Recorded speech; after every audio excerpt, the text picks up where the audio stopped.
Good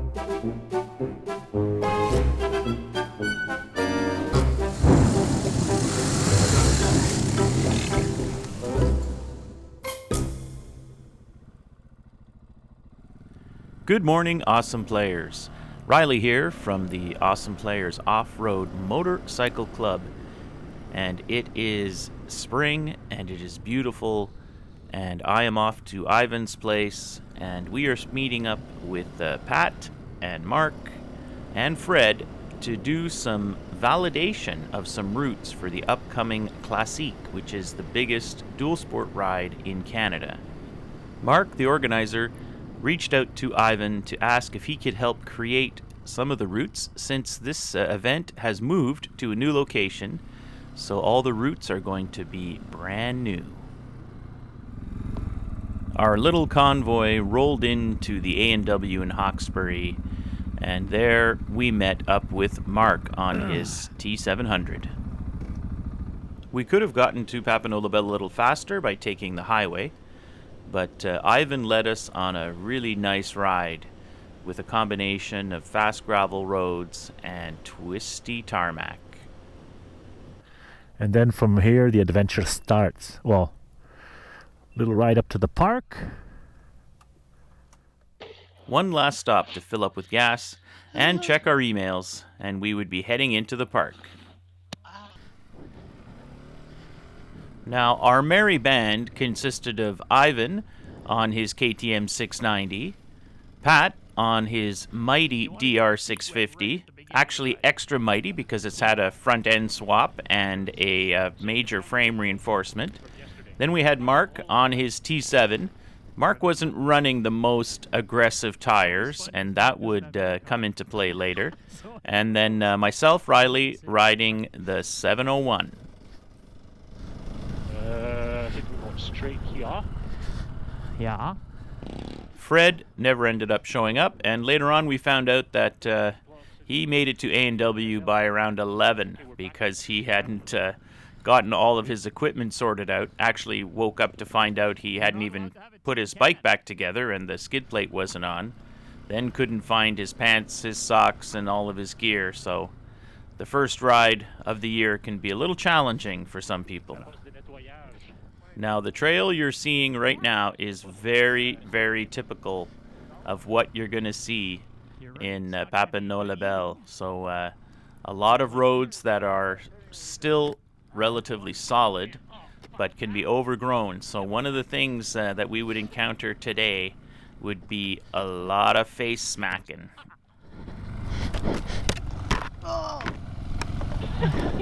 Okay, this is not a high use trail. Nope. If you go where Marc is and you just kind of roll over, it should flatten out. Okay. Yeah, just don't stop. Just don't stop, exactly. Like that? Like that. We had been riding for a while, and everything had been pretty dry and firm. Then we got to our first section where it got a little wet, and this is where we could see that T7 with that less aggressive tire was going to make Marc work pretty hard. Need a little more backup. Yeah, good. All right. Pat was nice enough to come back on the mighty DR and crush the branch down to make it easier for Marc to get over it. Just don't stop, Riley. It's gonna go right through. Yeah, you just roll over. Just get Marcus Erectus out of there. We would end up crossing over 100 of these yeah, trees or more today. So the technique was just to go for it and hope a branch didn't poke through your radiator. Pat fall? No. Pat tried to do a pivot turn and it over pivoted. Okay, what? Several of the routes that Ivan had planned for the day were things we had already ridden during COVID, so those we were pretty confident were going to be great. But one of these early morning routes was based solely on old maps and satellite photography. There's a tape there. Eh? Oh.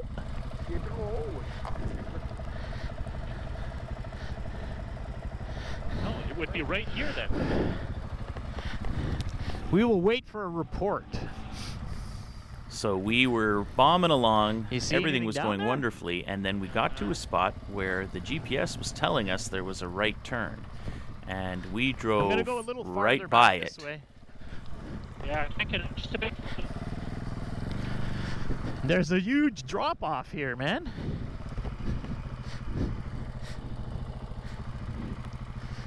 Just give me a second here. Okay. Because when I was coming up to that point, I was looking to the right and I could kind of see it. See a trail down there. I can cut.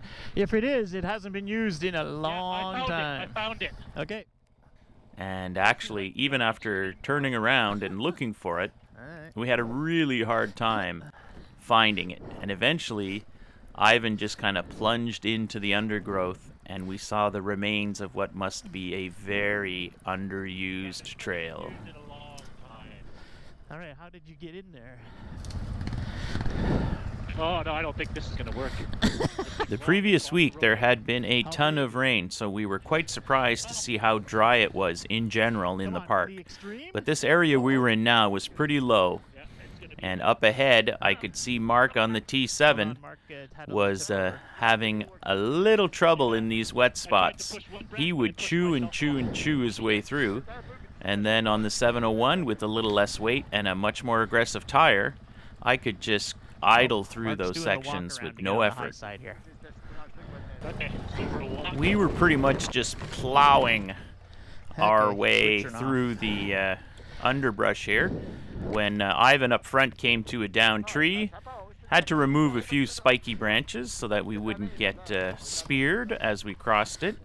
And eventually, with a little bit of help, everybody got over the obstacle and we were on our way. oh, it's good place. It's okay.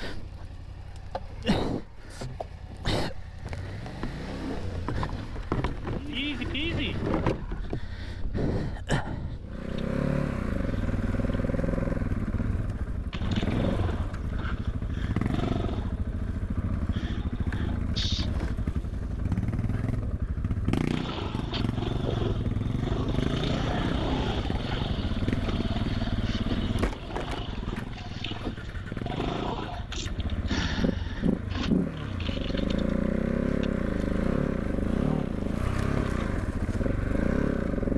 Well, Mark may need help or momentum in this one. All right, Marky is upright. How's the uphill look? Is it chewy?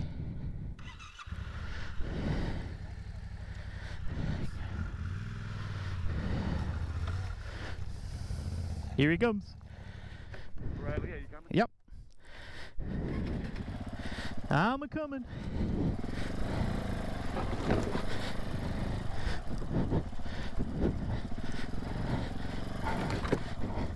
Bring momentum.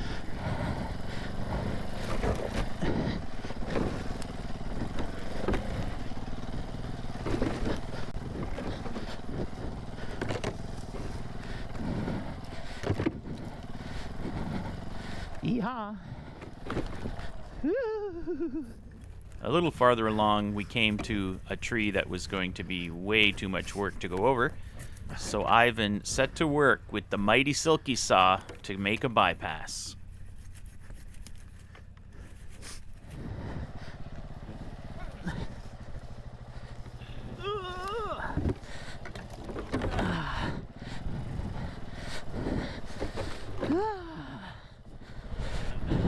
So at the Oh no! What? Major! Oh, I don't know if we can cross this. No way. Let me look. Let's go look. Holy shit. Whoa, whoa, whoa, whoa, whoa. We may have to do some building here, boys. Because we ain't jumping that. Okay, let's have a look. Optimism was running high, and the GPS was showing us that we were less than a kilometer from popping out onto a main road when we came to a real obstacle. Nobody comes down. Now, this bridge, well, what remains of it anyways, are 1,000 times sketchier than the video shows. And we decided that turning back was not going to be much fun, so we'd better come up with some way of getting just get rid of across. Yep. First major obstacle. After moving some rocks around and stomping down the other bank to try and make the angle a little less aggressive, it was Pat who decided to go first. Now, Pat is a very good rider, so the fact that Pat was probably going to make it didn't really inspire much confidence that I would be able to make it. Was that ever nice? Of course, Pat made it look easy. I'm not sure how he fits those riding pants on with those big cojones jammed in there. Then it was my turn. Sadly, my cojones were safely tucked away at home in my wife's purse, so I decided to walk the bike across with a lot of help from the rest of the crew. Just go forward a bit. Go forward a bit. Marcus! Oh my God. I am wiped. Pat! How's your balls? Huh? How's your balls? My balls are good. Then it was Ivan's turn. He gave her, but man, it was not pretty. But it just goes to show you that if you have enough momentum, you're probably making it out. Oh! That's good for a day. That was ugly. Beautiful. It was so ugly. It was beautiful. Yeah, that was total Nice. commitment. That was reaction time was right there. Spot on. Oh. That was Colin McRae. Yeah. So you getting your pants altered? Don't take your helmet I got a off. bite mark. I got to pull it out of my. Oh, there we go. Don't take your helmet off. You've got a itinerary to take across. Marc was feeling pretty tired because he had already been working that T7 through the sloppy stuff for a long time. So Ivan volunteered to try and ride the big T7 across. Be ready to catch, man.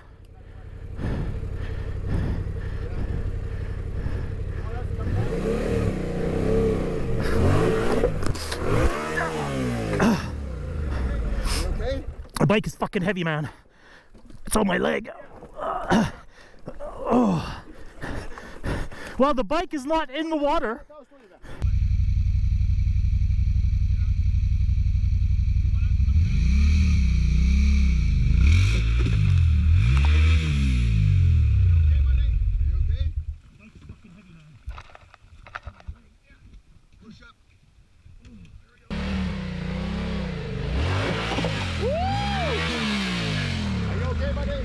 Okay? Bike's fucking heavy, man. It's on my leg. It was a good thing Ivan was wearing those knee braces because that bike came down pretty hard on his legs. Now all we had to do was lift a T7 straight up about 1.5 feet and we would be on our way. Yep. Hairpin. We continued exploring, and then sometime around 1:30 in the afternoon, we got to another area that was looking a little bit sketchy, and at this point, Marc decided that given his tire situation and his fatigue level, he was going to leave us and head home. Okay, Marc. Thanks. Just don't stop.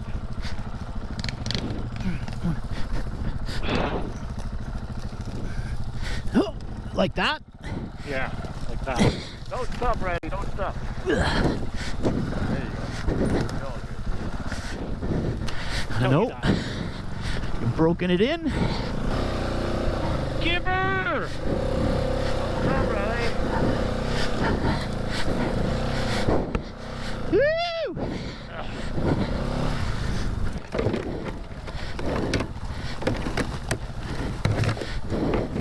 This was another section that none of us had ever ridden before, so it certainly didn't look like it was getting a lot of use, and we took a lot of smacking to the face and fairings on this one.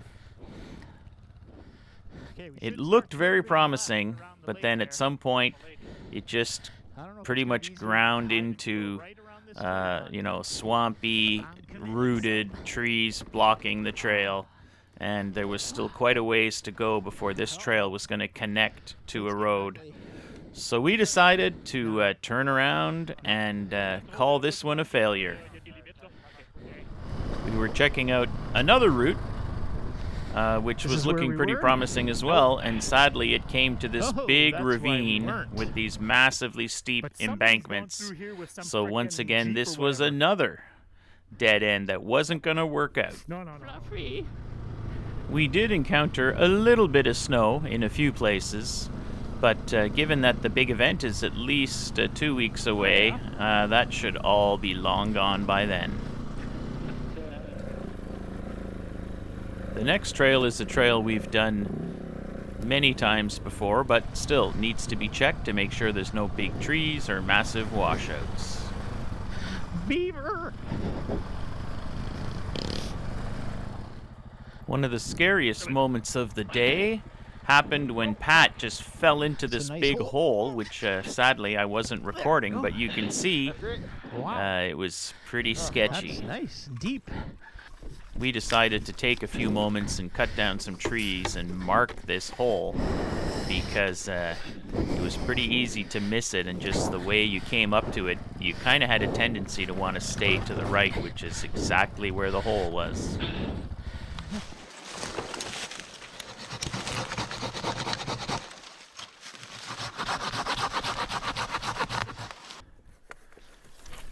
Beauty!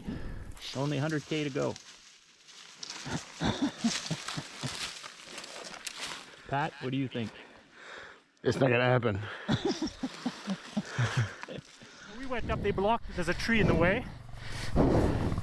We knew on this trail we'd be coming out to a big washout. Normally we come from the other direction, which is a steep downhill, but then a relatively gentle climb out. This time we would be doing a gentle downhill and then have to do a very steep climb out. We'd done it that way before, and there was a route that we'd found, but sadly over the winter a big tree had fallen, blocking that route. Pat, of course, just scrambled up this big steep leaf-covered hill. Then it was my turn. I gave it way too much gas, spun out the rear wheel, bike went down, throttle got jammed. Bike sat there on the rev limiter for a while because I was kind of pinned up against a tree. Eventually, got it sorted out. You weren't aiming for the right spot. It just went Got the bike slippy. turned around to take a second kick at the can, and then realized I was feeling a little shaky Beauty. after that fall. So No drama. Ivan jumped on the 701 and rode it to the top with no drama. Then Ivan jumped on the 690 and popped it right up the hill with no issues. The rest of that trail until we hit a main road was really nice with no major obstacles.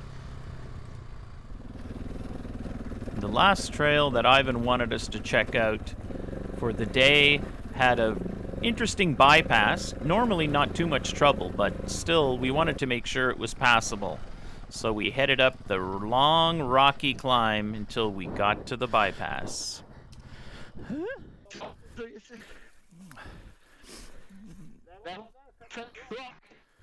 Pat went first and got stuck pretty badly, and he managed to get out with a little help from Ivan, but this was definitely not looking like the best route.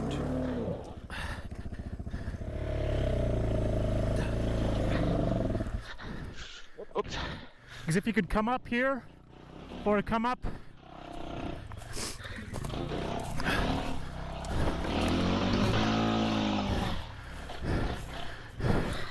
Or if you could come up right here. Just have to find a way to get up here. That's all. Ivan spotted another way through, so we did a bypass to the bypass.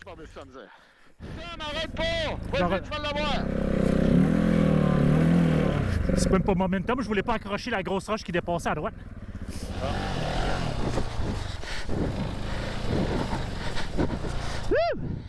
Well, at least we know the bypass is there. By now, it was getting pretty late in the day, so we decided to turn around because this route was actually taking us farther away from home. So now we're doing the bypass of the bypass in reverse. C'est cette grosse roche là qui accroche. Since it was now getting pretty late in the day, we decided we had better make tracks for home. So we took the fastest way we could out of the park, and then eventually decided just to jump on Highway 50 and make tracks for home.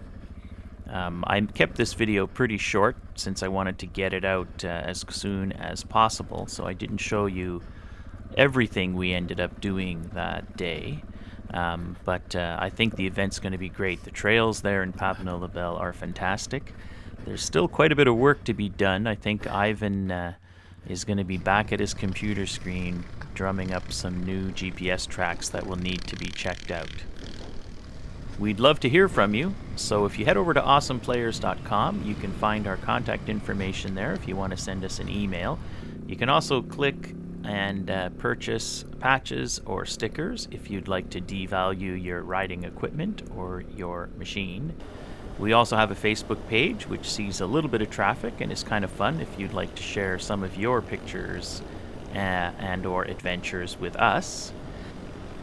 We will certainly be at the Classique on the May long weekend, and we won't be hard to find. You should see an Awesome Players flag flying somewhere over in the RV section. So come and drop by for a chat. And once again, thanks for joining us on another little adventure of the Awesome Players Off-Road Motorcycle Club. Thanks for watching.